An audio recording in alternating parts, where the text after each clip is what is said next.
안녕하세요. 사연에 빠지다의 DJ 민영입니다. 오늘도 두 가지 사연 준비되어 있으니 재미있게 들어주시고요. 구독과 좋아요 버튼도 잊지 말아주세요. 그럼 오늘의 사연 바로 시작해 볼게요. 안녕하세요. 이제 막 100일이 지난 아들을 키우고 있는 여자입니다. 아이 재워놓고 새벽에 틈틈이 사연을 적어서 보내봐요. 저는 나름대로 행복한 가정에서 태어났어요. 제가 유치원에 다닐 때까지만 해도 저희 아버지와 어머니께서는 사이가 좋으셨습니다. 다른 평범한 가족들처럼 놀러도 다니고 외식도 하고 주말이면 함께 시간을 가지며 보냈어요. 아버지는 회사원이셨고 몹시 바쁘셨습니다. 밤늦게 퇴근하고 돌아오시는 날이 많았고 가정주부였던 어머니께서는 살림이며 육아를 도맡아 하셨어요. 두 분은 점점 다투시는 날이 잦아졌고 주말마다 빠지지 않고 나가던 나들이도 줄어들기 시작했습니다. 두 분은 매일같이 언성을 높여 싸우셨어요.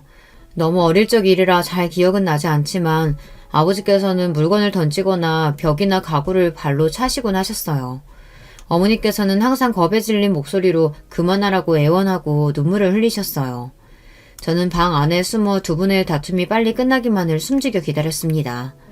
더 이상 저희 가족은 행복하지 않았고 집 안의 공기는 너무나 무겁게만 느껴졌습니다.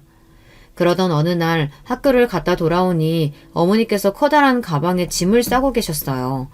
너무나 놀라 어머니께 지금 뭐 하시는 거냐, 짐은 왜 싸는 거냐 여쭤봤고 어머니께서는 집을 나갈 거니 너도 빨리 짐을 챙기라고 하셨습니다. 그 말에 저도 덩달아 아무것도 모른 채로 급하게 짐을 챙기기 시작했어요.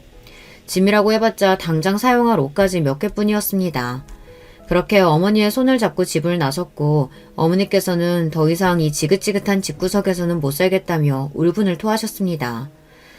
나중에서야 안 사실이지만 아버지께서는 외도를 하고 계셨다고 해요. 어머니께서 그 사실을 알고 몇 번이나 아버지를 추궁하셨지만 아버지께서는 불륜녀와의 만남을 멈추지 않았고 지친 어머니께서는 결국 이혼을 선택하신 것이었습니다. 당시만 해도 간통죄가 존재하던 시절이었는데 어머니께서는 고소를 진행할 돈도 지식도 없었어요. 합의 이혼을 해주는 대가로 아버지께 저와 둘이 살만한 아파트를 받아내셨어요. 양육권도 어머니가 갖게 되었고 아버지께서는 매달 약간의 양육비를 보내주기로 약속하셨습니다. 그렇게 저와 어머니는 둘이서 좁은 구축 아파트에서 함께 살기 시작했어요. 전에 살던 아파트와는 비교도 되지 않는 낡은 집이었지만 그래도 저는 상관없었어요. 매일 회사 일 하시느라 바빠 대화조차 제대로 하지 못했던 아버지보다는 저를 늘 돌봐주시던 어머니와 살게 된 것이 좋았거든요. 어머니께서는 평생을 집에서 살림만 하시던 분이라 갑작스레 하게 된 경제활동에 적응을 하기 힘들어 하셨어요. 식당 일, 청소부 일, 각종 허드렛 일을 가리지 않고 하다 결국 정착하신 것이 콜센터 상담원 일이었습니다. 하루 종일 전화를 걸어 인격모독을 해대는 진상 고객들을 상대하다 보니 어머니께서는 점점 심적으로 피폐해져 가셨어요. 술 없이 잠들지 못하는 날이 늘어갔고 제게도 자주 화를 내셨습니다. 그래도 저는 그런 어머니라도 좋았어요. 어머니가 제게 욕을 하셔도 손찌검을 하셔도 어머니께 예쁨 받고 싶었고 사랑받고 싶었습니다. 누가 뭐래도 당시 저에게는 세상에서 가장 소중한 사람이었고 기댈 곳이 어머니뿐이었으니까요. 그렇지만 어머니께서는 제게서 행복을 찾지 않으셨습니다. 어느 날부턴가 어머니께서는 집에 자주 남자를 데려오기 시작했어요. 저는 그럴 때마다 방에 들어가 문을 꼭 닫고 없는 사람처럼 행동해야 했어요. 어머니께서 가장 자주 데려오시던 남자는 가까이 다가가기만 해도 담배 쩐내가 진동하는 아저씨였는데요. 동네 술집에서 일하고 있었고 항상 술에 취한 상태였어요. 어머니께서는 제게 새아빠가 생기면 어떨 것 같냐 자주 물어보셨고 그럴 때마다 저는 이대로가 좋다, 새아빠 같은 건 필요 없다 대답했습니다. 너의 아빠가 필요 없을 수도 있겠지. 근데 난 남편이 필요해, 남편이. 어머니께서 술만 마시시면 제가 입이 바르고 닳도록 하시던 말씀이었어요. 아마 당시에 어머니께서는 심적으로 몹시 외롭고 지친 상태셨던 것 같아요. 그 아저씨와 어머니께서는 이혼하기 전 부모님처럼 하루가 멀다 하고 싸우셨어요. 아저씨는 바닥에 술병을 던지기도 하고 집에서 담배를 뻑뻑 피우기도 하고 어머니뿐만 아니라 제게도 자주 화를 내셨습니다. 만약 저 아저씨와 어머니가 재혼을 하게 된다면 난 저 아저씨한테 아버지라고 불러야 하는 건가? 생각만으로도 너무 끔찍한 상상이었고 제발 아저씨와 어머니가 하루빨리 헤어지기만을 바랬어요. 그러나 언제나 불안한 예감은 현실이 된다고들 하잖아요. 결국 어머니께서는 그 아저씨와 재혼을 결심하셨고 저는 그 사실이 몹시 절망스러웠지만 싫은 티를 낼 수가 없었습니다. 혹여나 제가 아저씨 마음에 들지 않는다면 어머니께서 절 버리실까봐 무서웠거든요. 우리 오랜만에 외식하자. 제일 좋은 옷으로 챙겨 입고 나와. 그러던 어느 날 어머니께서는 갑작스레 제게 외식을 가자고 하셨어요. 갑자기 무슨 일인가 싶었지만 영문도 모른 채 어머니를 따라 나섰습니다. 식당에서 저희를 기다리고 있던 것은 다름 아닌 아버지였습니다. 정말 오랜만에 만나 뵙는 아버지였는데 제 기억 속의 모습과 거의 달라지지 않는 모습이었어요. 어머니와 아버지께서는 몹시 형식적으로 딱딱한 대화를 나누셨습니다. 정확하게 기억은 안 나지만 양육권 관련된 내용과 앞으로 절대 연락을 하지 않겠다는 느낌의 대화였던 것 같아요. 두 분은 음식에 거의 손도 대지 않으셨지만 저는 오랜만에 먹는 바깥 음식이 너무 맛있어서 허겁지겁 돈가스를 입에 우겨 넣었던 기억이 납니다.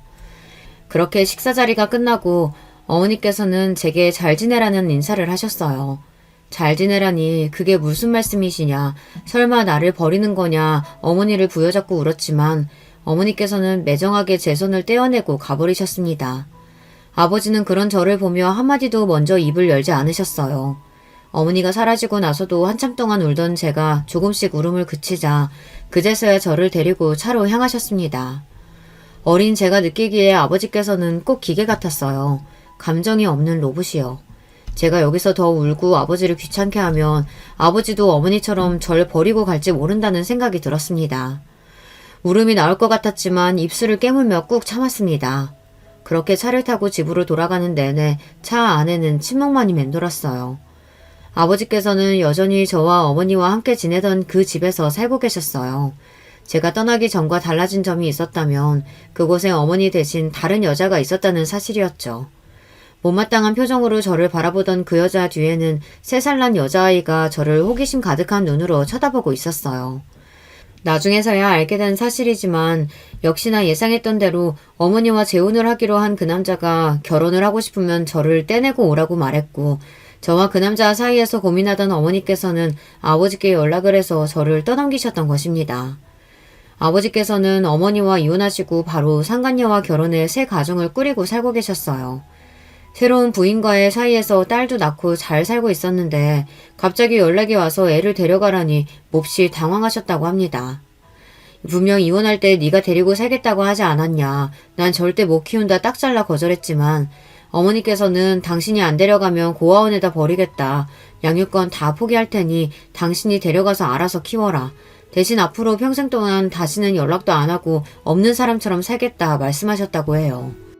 알고 보니 어머니께서는 이혼 후로 꾸준히 저를 핑계로 아버지께 돈을 빌려달라거나 어려운 일이 생길 때마다 연락하여 귀찮게 굴어오셨다고 합니다. 그 문제로 새로 결혼한 여자와도 많이 싸우고 있었고 이참에 아예 애를 데려오면 적어도 앞으로 연락하고 지낼 일은 없겠다 싶어 저를 맡기로 하셨던 것이었어요. 그렇게 저는 아버지와 새어머니와 그리고 이복 동생과 함께 살기 시작했어요. 당연히 새어머니께서는 저를 탐탁찮아 하셨어요. 그렇지만 저는 새어머니께 이쁨 받고 싶었고 단란해 보이는 가족 사이에 끼고 싶었습니다. 부모님께 예쁨 받고 싶었고 그래서 노력했어요. 언제나 새어머니께 살갑게 구려고 했고 동생도 잘 돌봐주려고 했습니다. 그렇지만 새어머니께서는 언제나 저를 못마땅하게 보셨어요. 둘이 두면 얘가 우리 애한테 무슨 해코지를 할지 모른다며 절대 저와 동생을 단 둘이 두지 않으셨습니다. 애가 지 엄마를 닮아가지고 표정부터 악독하다면서 저런 애를 키우게 되다니 아이고 내 팔자야 하시며 크게 혀를 차시거나 저 들으라는 듯 욕을 하시고는 했어요. 새어머니께서는 제 끼니도 제대로 챙겨주지 않으셨고 당시 10살배기였던 저는 혼자서 라면을 끓여 먹거나 냉동식품을 전자레인지에 돌려 먹고 밥솥에 남아있는 밥을 꺼내 냉장고에 있는 반찬들로 혼자 차려 먹을 수 있을 정도로 철이 일찍 들었습니다. 새어머니께서는 언제나 동생 생각뿐이셨고 저는 뒷전이었어요. 반겨주시리라 생각도 하지 않았지만 예상보다 더 심한 처우에 몹시 외롭고 괴로운 시간들이었습니다. 동생은 저를 조금 무서워하고 낯설어하긴 했지만 착한 아이였어요. 새어머니께서 본인 먹으라고 챙겨준 간식을 제게 나눠주기도 하고 함께 그림을 그리면서 놀기도 하고 제 이야기에 웃어주고 제게 친절하게 대해주었습니다. 저를 몹시 싫어하시는 새어머니와 제게 아무 관심도 없으신 아버지와 함께 살아야 하는 집이 정말 숨막히고 싫었는데요. 그나마 동생이 있어서 조금 버틸 수 있었어요. 시간이 흘러 동생은 초등학교에 입학하게 되었고 저도 그 자리에 참석해 동생을 축하해주고 싶었지만 어머니께서는 저를 동생의 초등학교 입학식에 데려가시지 않았습니다. 대외적으로 저는 가족 사이에 없는 아이나 마찬가지였어요. 친척 결혼식이나 명절 등 가족 모임에 가서도 저는 항상 구석에 가만히 쥐죽은 듯 아무 말 없이 앉아 있어야만 했습니다. 전 부인이 남기고 간 흔적이었으니 당연히 친척 어른들이 보시기에 예뻐 보일 리가 없었죠. 그 누구도 제게 살갑게 말을 걸어주거나 다정하게 대해주지 않았어요. 저는 그런 취급에 점점 익숙해져 갔습니다. 어렸을 적에는 사람들에게 먼저 다가가서 나름대로 사교적인 성격이었던 것 같은데 그런 상황에서 자라니 시간이 지날수록 자연스레 성격이 소심해질 수밖에 없었어요. 지나가는 사람들이 전부 저를 비웃고 욕하는 것 같았고 피해의식도 생겼습니다. 학교에서도 친구들과 어울리기 힘들어했어요. 먼저 다가와주는 친구가 있어도 이 친구도 속으로는 나를 싫어하고 있지 않을까, 다정하게 말을 걸어줘도 사실은 나를 비웃고 있는 것 같고 그런 생각을 하기 싫어도 머릿속에 자꾸만 열등감과 피해의식으로 똘똘 뭉친 나쁜 생각들이 떠오르니 사람을 대하는 게 점점 어려워져만 갔습니다. 어렸을 적에는 저와 사이좋게 잘 지내던 동생도 주변 사람들이 전부 저를 없는 사람 취급하며 함부로 대하니 점점 저를 대하는 태도가 달라지기 시작했어요. 언니는 멍청하니까, 언니는 쓸모없으니까, 평범한 동생의 입에서 나올 수 없는 말들과 폭언들을 제게 아무렇지 않게 쏟아냈습니다. 멍청하다, 쓸모없다는 말은 새어머니께서 제게 하루가 멀다 하고 하시는 말이었어요. 동생은 그런 모습을 보고 자랐으니 자연스럽게 제가 정말 멍청하고 쓸모없는 식충이라고 생각하게 된 것이었죠. 다른 사람들은 몰라도 저와 그나마 감정적 교류가 있었고 제게 친절하게 대해주었던 동생까지 저를 그렇게 취급하니 정말 견디기가 힘들었어요. 새어머니께서는 제게 항상 멍청한 년, 쓸모없는 년이라며 폭언을 쏟아내셨고 폭언뿐만이 아니라 손찌검까지 하셨어요. 저는 새어머니의 기분풀이용 샌드백이나 마찬가지였습니다. 정말 시도 때도 없이 맞으면서 자랐어요. 심하게 맞은 날에는 온몸에 멍이 들었습니다. 새어머니께서는 별것 아닌 일에도 전부 제 탓을 하셨어요. 오늘 회사 동료가 말을 마음에 안 들게 했다. 새로 산 옷에 뭘 묻혔다. 집에 오는 길에 재수없게 죽은지를 봤다. 안 좋은 일이 생기면 집에 돌아와 저부터 찾아 따기부터 날리셨습니다. 아버지와 동생은 그런 상황에 익숙했고 새어머니께 죽도록 얻어맞는 저를 보면서도 아무렇지 않게 둘이 앉아 TV를 봤습니다. 새어머니께서는 저를 볼 때마다 전처가 생각난다며 그년 때문에 그년만 없었어도 하시고 어머니를 닮았다면서 제 머리를 내리치셨습니다. 그때 당시에도 생각하긴 했지만 생각하면 생각할수록 억울해야 할 사람은 새어머니가 아니라 저희 친어머니 아닌가 싶어요. 아이도 낳고 잘 살고 있긴 했지만 결국 새어머니는 가정 있는 남자를 꼬셔서 결혼한 상간녀니까요. 본인이 원하는 대로 이혼도 했고 그렇게 좋아 죽고 못 살던 남자를 차지해서 결혼까지 했는데 도대체 뭐가 그렇게 억울했는지 지금도 새어머니의 심정을 잘 모르겠습니다. 매일같이 맞으며 멍을 달고 다니니 학교 선생님은 제게 조심스레 혹시 집에서 부모님이 저를 때리시냐 물어오셨어요. 저는 손사래를 치며 아니라고 대답했습니다. 혹시 제가 집에서 맞고 산다는 걸 들키면 집에서 쫓겨나고 시설로 옮겨질까봐 겁이 났어요. 맨날 맞고 살았어도 저는 그 집에 머물고 싶었습니다. 그곳에서마저 쫓겨나면 정말로 세상에 혼자 남겨지는 기분이었거든요. 지금 와서 생각해보면 그때 제가 조금 더 선생님께 도움을 적극적으로 요청했으면 제 인생이 달라지지 않았을까 하는 생각도 들어요. 그 지옥 같은 곳에서 하루라도 빨리 벗어나 저를 더 사랑해주고 아껴주는 사람들을 손에서 자랄 수 있었다면 제게 남아있는 이 나쁜 기억들과 트라우마들이 더 빨리 벗겨질 수 있었을 텐데 말이죠. 공부라도 잘했으면 좋으련만 저는 공부도 곧잘 하지 못했습니다. 타고난 머리가 나쁜 건지 열심히 해도 잘 안 되더라고요. 아버지께서는 그런 저를 보시며 어머니를 닮았다고 하셨습니다. 그 여자도 멍청했었다면서요. 아버지께서는 대놓고 저를 때리거나 욕하시지는 않았어요. 하지만 새어머니가 절 때리고 구박하는 것을 단 한 번도 말려주시지 않았습니다. 아버지께 그저 저는 집안에 굴러다니는 인형보다 못한 존재였는지도 모르겠습니다. 동생의 12살 생일날 동생은 강아지를 키우고 싶다고 말했고 새어머니께서는 바로 작은 갈색 푸드를 사오셨어요. 저는 집안에서 그 강아지보다 서열이 낮았습니다. 집에서 고기를 먹는 날 새어머니께서는 강아지에게도 고기 몇 점을 덜어주셨지만 제 것은 챙겨주시지 않으셨어요. 저는 식구들과 겸상도 하지 못했습니다. 애초에 식탁에 의자가 3개밖에 없었어요. 그 누구도 저를 위해 새로운 의자를 가져오거나 제가 앉을 자리가 없다는 사실을 지적하지 않았습니다. 저는 그저 그들의 식사가 끝날 때까지 방에서 얌전히 기다렸어요. 식사 자리가 끝난 것 같으면 조심스레 나가서 부모님과 동생이 먹고 난 잔반들에 밥을 먹었습니다. 밥을 먹은 후 식탁을 치우고 설거지를 해야 했어요. 만약 설거지를 해놓지 않으면 다음날 아침 새어머니께 또 얻어맞았습니다. 너 같은 년 공짜로 먹여주고 재워주는데 밥값이라도 제대로 해야지 도대체 하는 일이 뭐냐면서요. 그렇게 저는 고등학생이 되었고 몸과 머리가 점점 더 커져갔습니다.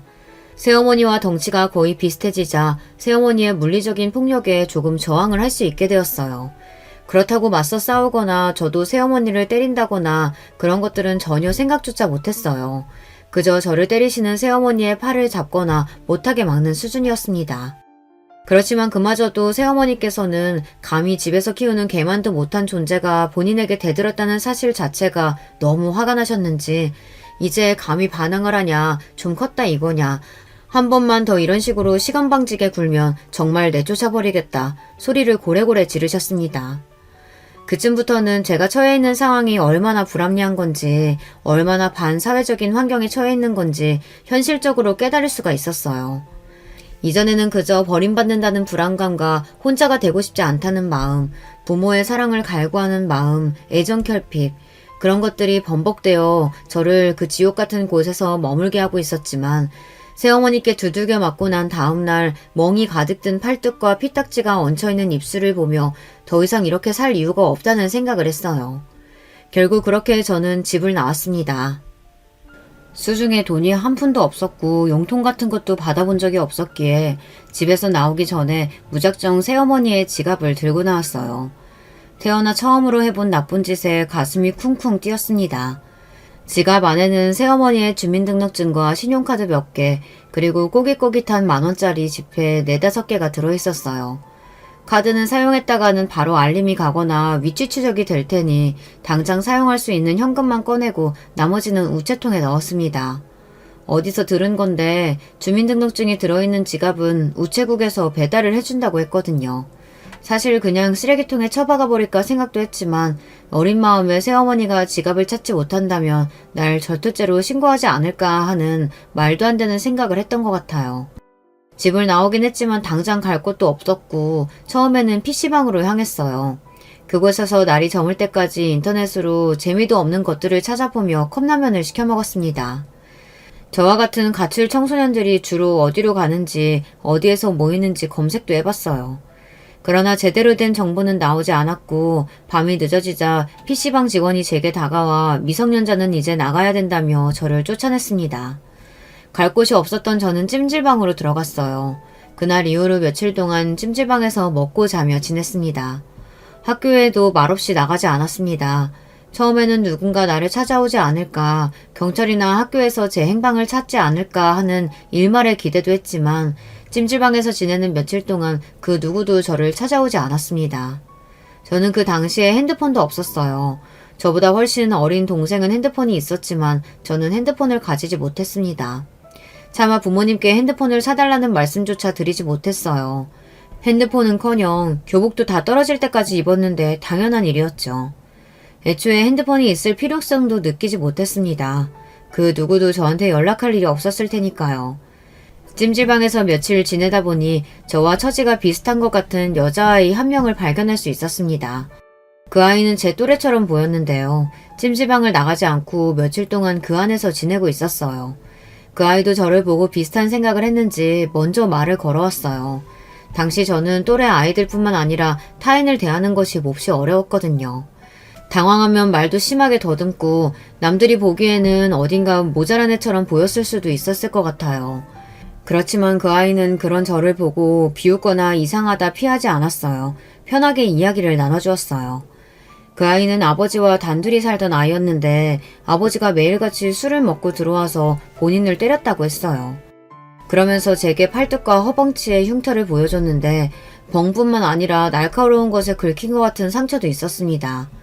그래도 성인이 될 때까지는 어떻게든 버텨보려고 했는데 얼마 전에 술에 잔뜩 취해 들어와서는 흉기를 들고 본인을 위협하기에 도저히 이대로는 안 되겠다 싶어서 도망쳐 나왔다고 했어요.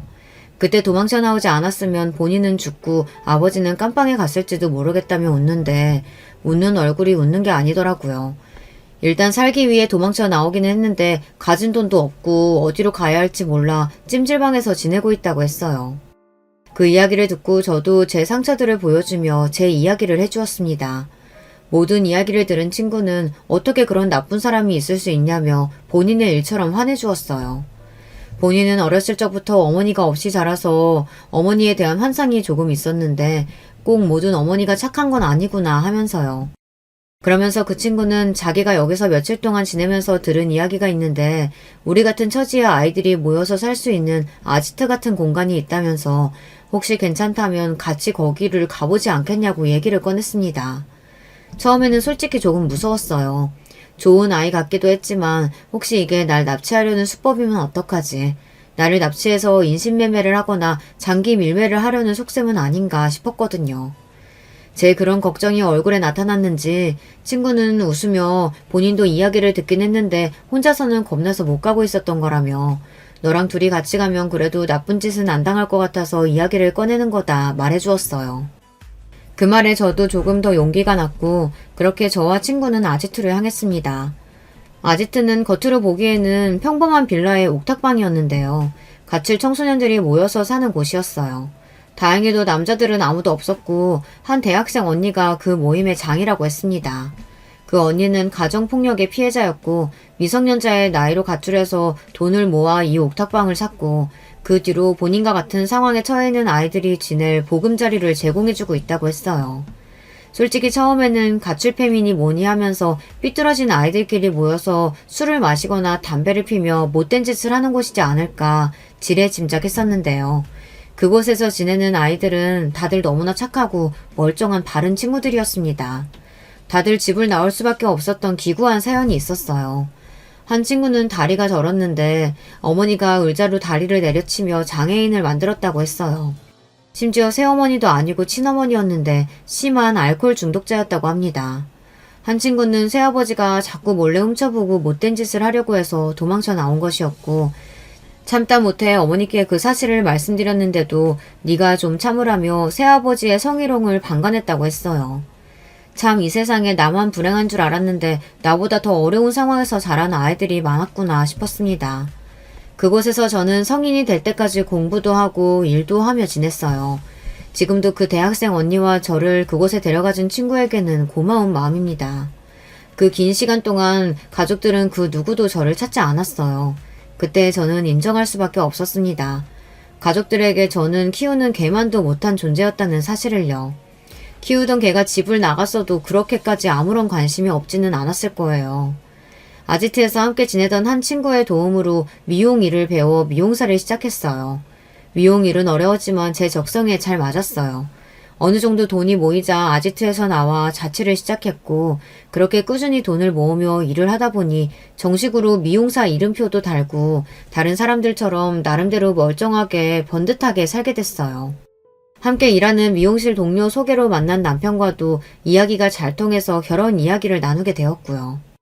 그렇지만 차마 제가 살아왔던 환경에 대해서는 솔직히 말할 수가 없었습니다. 부모님께서는 이혼하셨고 새어머니께 맞고 자랐으며 집에서는 개만도 못한 취급을 받았다고. 그 사실을 전부 알게 되면 남편이 저를 떠나버릴 것 같았어요. 그래서 저는 거짓말을 했습니다. 일찍이 부모님 두 분 모두 돌아가시고 혼자서 자랐다고요. 남편은 그 이야기를 듣고 얼마나 고생이 많았냐며 이제는 본인이 가족이 되어주겠다고 말해주었어요. 남편을 속인 것 같아 미안하고 찝찝한 마음이 들기는 했지만 당시에는 잘한 선택이라고 생각했습니다. 결혼을 한다고 해서 부모님께 연락을 드리고 싶지도 않았고 남편을 소개시켜드리고 싶지도 않았어요. 알고 보니 남편도 새어머니 밑에서 자란 사람이었어요. 친어머니께서는 남편이 어렸을 때 일찍 이혼하시고 연락을 끊고 산 지 오래였고 10살 때부터 새어머니 밑에서 자랐다고 했습니다. 남편은 남동생이 한 명 있었는데 둘 다 새어머니 친자식이 아니었어요. 새어머니께서는 재혼 후 자식을 낳지 않으셨고 남편과 남동생을 친자식처럼 여기며 키우셨습니다. 새어머니께서는 비록 배 아파 낳지는 않았지만 둘은 가슴으로 낳은 자식이라며 지금껏 단 한 번도 친자식이 아니라고 생각해 본 적이 없다고 하셨어요. 같은 새어머니인데도 이렇게 다를 수가 있구나 싶었고 부모님께서 이혼을 했는데도 이런 화목하고 행복한 가정에서 사랑을 받으며 자랐다니 속으로 남편이 많이 부러웠어요.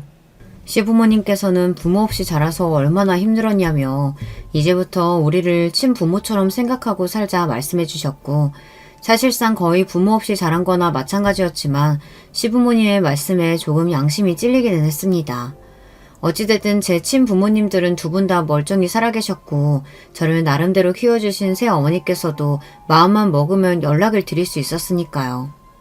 나쁜 의도는 없었지만 제 신분과 출신을 속인 것이니 마음이 편할 리가 없었습니다. 그렇지만 이제 와서 모두 사실 거짓말이었다. 부모님이 두 분 다 계신다 사실을 밝힐 수는 없었어요. 결국 그렇게 혼주석을 비운 채 결혼식이 진행되었어요. 결혼을 하고 나니 정말 제가 가족이 생긴 것 같은 기분에 참 신기했습니다. 평생 동안 외톨이로 살 줄로만 알았는데 맘 편하게 기댈 수 있는 내 편이 생기게 되었고 그 사실만으로도 마음이 많이 안정되었어요. 가족이라는 울타리가 주는 안정감이 이렇게 크구나 싶었습니다. 그렇게 행복하고 안락한 결혼 생활을 보내던 와중 도련님께서 결혼을 하시게 되었어요. 상대 여자는 저와 동갑이었고 도련님보다 5살 연상이었습니다. 저와 다른 점이 있다면 조건이 몹시 좋은 여자였다는 사실이었어요. 부모가 사업을 하는 부잣집 딸이라고 하더라고요. 본인은 대학원을 나와 공부를 하느라 특별한 직업이 없었지만 나이에 비해 얼굴도 예쁘장하고 관리가 잘 된 느낌이었어요. 공부하느라 지금껏 남자도 잘 못 만났고 도련님과의 만남이 첫 연애라고 하더라고요. 상견례 자리에서 처음 만나게 되었는데 듣던 대로 성격도 몹시 싹싹하고 밝고 사교적인 여자였어요. 소심한 저와는 다르게 첫 만남부터 낯선 사람에게 말도 잘 붙이고 활발해 보였습니다. 그런 동서에게 첫눈에 호감이 갔고 도련님께서 결혼할 여자를 참 잘 골랐다고 생각했어요. 그렇게 도련님의 결혼은 문제없이 착착 진행됐고 무사히 시까지 올렸습니다. 동서는 제가 미용실에서 일한다는 사실을 알고 일부러 미용실을 찾아와 머리도 하고 직원들에게 간식을 쏘기도 했어요. 부잣집 딸이라 그런가 매사에 통도 크고 시원시원한 성격이었습니다. 주변 지인들에게 미용실 소개를 시켜주기도 하고 동서 덕분에 저를 찾는 손님이 꽤 많이 늘었어요. 그런 동서에게 참 고마운 마음이었습니다. 함께 살던 친구를 제외하고는 마땅한 또래 친구가 없었던 저는 동서와 빠르게 사이가 가까워졌어요. 나이도 동갑인데다가 관심사나 취향도 놀랄 정도로 비슷해서 함께 맛집을 찾아다니거나 카페를 다니며 수다를 떨고는 했습니다. 저와 동서는 얼마 지나지 않아 완전히 단짝이 되었어요. 대화도 잘 통했고 매일같이 하루가 멀다 하고 만나며 붙어 다녔습니다. 남편은 동서랑 언제 그렇게 친해졌냐며 신기하다고 할 정도였어요. 가까이 지낼수록 동서는 성격도 화끈하고 정말 친구로서 좋은 사람이었어요. 저보다 본인 형편이 더 넉넉하니 밥도 잘 샀고 입이 떡 벌어질 정도로 비싼 선물도 자주 사주고는 했습니다. 저도 그런 동서에게 직접 만든 반찬을 가져다 주거나 좋은 물건이 들어오면 꼭 하나씩 빼서 챙겨놨다가 동서에게 건네주고는 했어요. 동서는 정말 다 좋은 사람이었지만 한 가지 단점이 있다면 질투가 좀 심했습니다. 지나가는 예쁜 여자들을 보며 흉을 보는 것이 일상이었어요. 저 여자는 코 했네, 눈을 했네, 들고 있는 가방이 짝퉁이네. 도련님 주변의 여자들도 다들 하나같이 싸 보인다느니 뒷담화를 했습니다. 본인보다 조금이라도 더 잘나 보이는 사람이 있으면 까내리기 급급했습니다. 지금 와서 돌이켜보면 동서 눈에 제가 모든 면에서 동서보다 모자랐기에 저와 그렇게 친하게 지낼 수 있었던 것 같아요. 어디 하나라도 동서가 저보다 못한 면이 있었다면 제게 그랬듯 다른 사람에게 저를 질투하며 뒷담화를 했겠죠. 그저 작은 단점이라고 치부하기에는 조금 큰 문제였지만 당시에는 친한 친구가 생겼다고 생각해서 동서 비위 맞추기 급급했던 것 같아요. 혹여나 제가 말 한마디 잘못해서 동서 기분을 상하게 하거나 사이가 어색해지고 싶지는 않았거든요. 그렇게 동서와 가까이 지내던 어느 날 저는 술을 잔뜩 마시고 그동안 숨겨왔던 제 가정사를 동서에게 이야기하게 되었어요. 새어머니께 가정폭력을 당하고 가출해 가출 청소년들과 모여 살았던 이야기. 어머니 아버지 둘 다 멀쩡히 살아계시는데 시댁 식구들에게 고아인 척 속이고 있다는 이야기. 누가 들으면 그것 좀 속이는 게 뭐가 나빠서 그러냐 말할 수도 있겠지만 저는 거짓말을 했다는 사실이 계속 마음에 걸렸던 것 같아요. 계속해서 누군가에게 털어놓고 싶었는지도 모르겠습니다.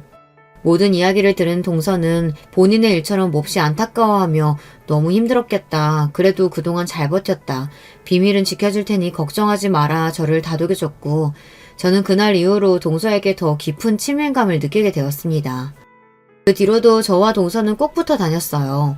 꼭 든든한 지원군이 생긴 것 같다고 생각했습니다. 어려운 일이 생기면 털어놓기도 하고 서로 정말 친한 단짝 친구처럼 소중한 존재라고 생각했어요. 하지만 그런 생각은 저 혼자만의 생각이었던 것 같아요. 동서가 변하기 시작한 것은 제가 동서에게 임신 소식을 알렸을 때부터였습니다. 저와 남편은 결혼하고도 꽤 오랫동안 아이를 가지지 않았었어요. 저는 결혼하기 전부터 아이를 갖는 것에 부정적인 입장이었습니다. 제가 자라온 환경 탓에 좋은 부모를 보고 자라지 못했으니 저 스스로가 좋은 부모가 되어 아이를 잘 키워낼 자신도 없었고 사랑을 잘 해줄 자신도 없었어요. 남편도 저를 고아라고 알고 있었기에 아이를 잘 키울 자신이 없다는 제 마음을 이해했고 당신이 원하지 않는다면 꼭 아이를 가질 필요가 없다고 말해주었습니다. 그렇게 저희는 딩크족으로 살기로 했어요. 딩크족 아시죠? 자녀 없이 부부 둘 다 일을 하며 돈을 버는 가정을 말해요. 그렇게 번 돈으로 부부끼리 맛있는 것도 먹고 좋은 곳으로 여행 다니며 사는 가정이요. 동서와도 아이 이야기를 했었는데 동서도 아이를 가질 생각이 없다고 했어요. 동서는 어떻게 이런 것마저 잘 맞냐며 몹시 좋아했고 우리 아이 없이 친구처럼 같이 늙어가며 함께 재미있게 살아보자는 이야기도 했습니다. 그렇지만 피임을 철저히 했는데도 갑작스럽게 임신이 되었어요. 그런데 그 사실을 동서에게 알리니 반응이 영 떨떠름했습니다. 형님, 애 안 가지려던 거 아니었어요? 나한테 딩크족으로 산다고 했잖아요. 원래 그럴 생각이었는데 우리도 전혀 예상하지 못했던 임신이야. 그렇지만 생긴 걸 어쩌겠어. 생명을 지울 순 없잖아. 동서는 알겠다며 전화를 끊어버렸고 몹시 기분이 상한 것 같았어요. 서로 딩크족으로 살자며 친구처럼 늙어가자고 했는데 제가 배신을 했다고 생각해서 그런 건가 싶었습니다. 그래도 잠시 그런 거겠지. 시간이 지나면 괜찮아지겠지 했는데 아무리 시간이 지나도 동서의 태도는 변하지 않았어요. 동서와 저는 원래 자주 만나 나들이도 하고 식사도 자주 함께 했었는데요. 이제는 식사는커녕 전화 한 통이나 문자조차 제대로 답장을 해주지 않았습니다. 그뿐만 아니라 저를 거짓말쟁이 취급하며 매사에 거짓말하며 사는 사람이라고 애초부터 애 가질 생각 아니었냐. 식구들한테 고아라고 속인 것처럼 나도 속인 건 아니냐. 그 얘기를 처음 들었을 때부터 알아봤어야 했는데 자기가 바보였다며 제가 또 언제 거짓말을 할지 모르겠으니 가까이 못 지내겠다는 말까지 했어요. 그런 게 아니라고 아무리 설명을 해줘도 이미 빈정이 상할 대로 상했는지 동서는 그 뒤로 저에게 몹시 적대적인 태도를 보였습니다. 둔한 남편이 동서와 무슨 일이 있었냐고 먼저 물어볼 정도였어요. 저는 동서와 다시 친하게 지내고 싶었지만 동서는 그럴 생각이 전혀 없어 보였어요. 그런 상황에서 가장 불안했던 것은 혹시나 동서가 남편과 시부모님께 사실은 제가 고아가 아니라 가정폭력 피해자에 부모님이 멀쩡히 살아계시다는 사실을 말씀드리면 어떡하지 그 걱정이었어요. 속였다 해서 달라질 것이 크게 없는 사실이지만 제가 제 입으로 스스로 밝히는 것과 사실을 타인에게서 전해 듣는 것은 완전히 다른 일이니까요. 제가 순간의 감정에 취해 동서에게 너무 성급하게 얘기를 했구나 싶었지만 이미 엎어진 물을 주워 담을 수 없듯 이미 꺼낸 말도 주워 담을 수 없었습니다. 그렇지 않아도 임신 초기에 입덧도 심하고 컨디션도 오락가락한데 동서까지 신경 쓰려니 몸이 정말 안 좋았어요. 자주 쓰러지기도 했고 병원도 안방처럼 들락날락 거렸습니다. 예전 같았으면 병원 문턱이 닳도록 병문안을 왔을 동서는 코빼기도 빚지지 않았어요. 그러던 어느 날 오랜만에 동서가 직접 저를 보러 병원에 찾아왔어요. 저는 너무나 반가운 마음이었습니다. 드디어 마음을 좀 풀어주나 싶었어요. 동서는 제게 율무차를 주며 임산부한테 율무가 좋다고 하더라. 두고두고 많이 마시라고 많이 사왔다고 말했습니다. 선물을 받으니 그동안 동서에게 서운했던 마음이 눈 녹듯 사라지는 기분이었어요. 동서도 같이 한잔하고 조금 있다 가라고 동서를 붙잡았는데 동서는 바쁘다며 선물만 놓고 사라졌고 혼자서 율무차 한 잔을 끓여 먹으려던 참이었습니다. 당신 지금 뭘 마시는 거야? 그거 율무차야? 병실 안으로 들어서던 남편은 놀란 얼굴로 제게서 컵을 빼앗아 들었어요. 왜 그러냐고 묻자 남편은 이거 정말 율무차냐고 재차 확인하더니 이걸 왜 먹고 있냐고 묻더라고요. 그래서 동서가 방금 와서 선물해줬다. 임산부한테 율무가 좋다고 하더라 말하자 남편은 기가 차다는 표정으로 율무는 임산부가 피해야 할 음식이라는 사실을 말해주었습니다. 너무 놀라서 그럴 리가 없다. 동서가 기껏 날 생각해서 사준 선물인데 당신이 잘못 알고 있는 거 아니냐 되물었지만 정말 율무는 임산부가 먹어서는 안 되는 음식이었어요. 남편은 전부터 동서 도대체 왜 그러냐, 진짜 싸우기라도 한 거냐, 아무리 그렇다고 임산부한테 안 좋다는 음식을 이렇게 많이 바리바리 싸들고 왔다니 진짜 웃기는 여자라면서 열을 올렸습니다. 전 그런 남편에게 동서가 일부러 그랬을 리 없다. 아마 헷갈렸던 걸 거다. 애써 동서 편을 들어주었어요. 그렇게 얼마 뒤 동서에게 전화가 왔고 율무차는 잘 먹고 있냐고 물어보길래 임산부한테 율무가 안 좋은 거라더라. 동서가 잘 모르는 것 같아서 말해준다고 하니 동서는 몹시 당황스러워하며 바로 전화를 끊어버렸어요. 그때 느낌이 좀 이상하더라고요. 그 뒤로 배가 점점 불러왔고 가족 행사 등에 참여해도 임산부에게 일을 시키는 사람은 없었습니다. 원래 저와 동서가 둘이 나눠 하던 일들이 전부 동서 차지가 되었어요. 저는 동서와 계속 잘 지내고 싶었지만 동서는 저를 몹시 미워했습니다. 그런 동서의 눈치가 보여 일어나 일을 하려고 해도 식구들 모두 저를 뜯어말렸어요. 동서 혼자 일하는데 어떻게 그러냐, 뭐라도 돕겠다 말씀드리면 시아버지께서는 임산부는 그래도 되는 거라며 제 편을 들어주셨습니다. 그러면서 동서에게 힘들겠지만 아이 태어날 때까지 네가 고생 좀 하라며 이야기를 건네셨고 동서는 알겠다고 대답은 했지만 뭐라도 씹은 표정이었어요. 차마 시부모님께 대들 수는 없으니 동서의 화는 전부 저에게 돌아왔습니다. 동서는 그 뒤로 계속해서 저에게 시비를 걸어왔어요. 거짓말쟁이라 그런지 뻔뻔하게 앉아있는 것도 잘한다면서 애초에 이러려고 애 가진 거 아니냐, 일하기 싫어서, 형님 애는 형님 닮아서 뻔뻔하겠다. 한 번만 더 본인 비위를 거스르면 거짓말했다는 사실을 시부모님에게 전부 말씀드려 버리겠다. 저를 협박하기도 했어요. 동서 때문에 너무나 스트레스가 심했어요. 도대체 왜 이러는 거냐, 내가 애 가진 게 그렇게 싫냐, 내가 애 낳는다고 동서한테 피해주는 건 없지 않느냐 말하면 동서는 형님 때문에 나도 스트레스 받으니 이 정도는 할 수 있는 것 아니냐며 말도 안 되는 논리를 펼쳤어요. 결국 조산기미가 보여 병원에 입원을 했고 병원에서는 산모가 스트레스가 너무 심하다며 안정을 취해야 한다고 말했습니다. 동서 때문에 제가 스트레스를 받는다는 사실을 알고 있던 남편은 동서는 도대체 왜 그러는 거냐, 본인이 한마디 하겠다 말했지만 괜히 동서를 건드렸다가 남편에게 제 거짓말을 다 까발릴까봐 걱정되는 마음에 그럴 필요 없다고 남편을 말렸어요. 사실 남편에게 제 거짓말을 털어놓으면 다 해결될 문제였지만 차마 그럴 용기가 나질 않았습니다. 이러지도 저러지도 못하고 스트레스만 받던 와중 몸 상태가 좀 진정되어 퇴원을 할 수 있었고 매년 돌아오는 제삿날이 되었습니다. 제삿날에는 할 일이 몹시 많잖아요. 각종 제사 음식부터 제기 닦기, 제사장 차리기까지. 시어머니와 동서 둘이서 하기에는 할 일이 너무 많으니 만삭인 몸이긴 해도 가서 조금이나마 도우려고 했어요. 동서에게도 이번 제사는 꼭 가서 돕겠다고 말해놓았고요. 그런데 이게 무슨 운명의 장난인지 예정일이 한참 남아있었는데도 제삿날 아침 양수가 터져버린 거예요. 병원에서 조산기가 있다고 조심하라고 하기는 했지만 이렇게 빨리 양수가 터질 줄은 정말 몰랐습니다. 너무 당황스러운 마음이었지만 그 와중에 동서에게 연락을 해야겠다는 생각이 들었어요. 급하게 전화를 걸어 동서에게 내가 오늘은 꼭 가려고 했는데 지금 양수가 터졌다. 아무래도 병원에 가봐야 할 것 같다 말했고 동서는 수화기가 울릴 정도로 소리를 고래고래 질렀습니다. 양수 터졌다고 바로 애 나와요? 그거 조금 늦게 간다고 죽기라도 하냐고요. 애 낳는다고 진짜 유세라는 유세는 다 떨고 있네. 오늘은 꼭 오겠다면서요. 어떻게 사람이 그렇게 매사에 거짓말이야? 당장 와서 전 다 붙이고 가요.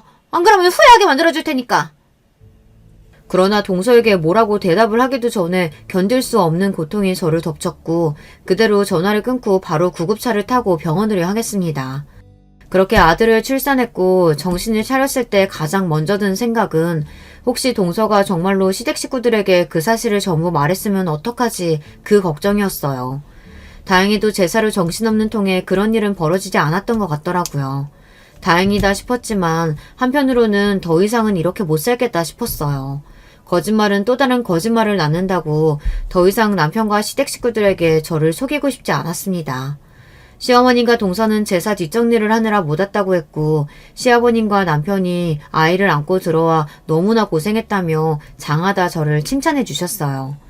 아이 얼굴을 보자마자 눈물이 펑펑 쏟아져 나왔고 그 자리에서 남편과 시아버지께 그동안의 거짓말을 전부 말씀드렸습니다. 사실 저 고아 아니다. 부모님 두 분 다 멀쩡히 살아계신다.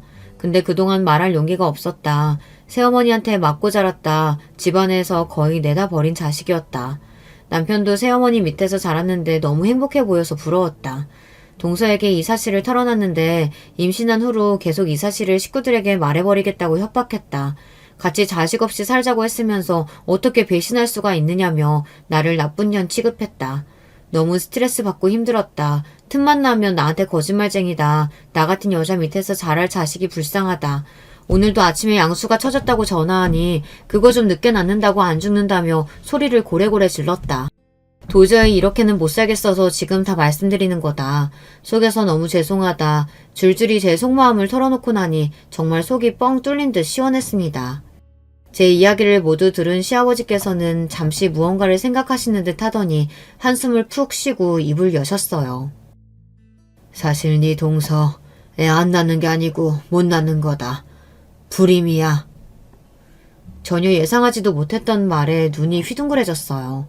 게다가 그 뒤에 나온 말은 더더욱 충격적이었어요. 그리고 이혼 경력이 한 번 있었단다. 전 남편하고는 의부증 때문에 헤어졌대. 우리도 결혼 후에 알게 됐다.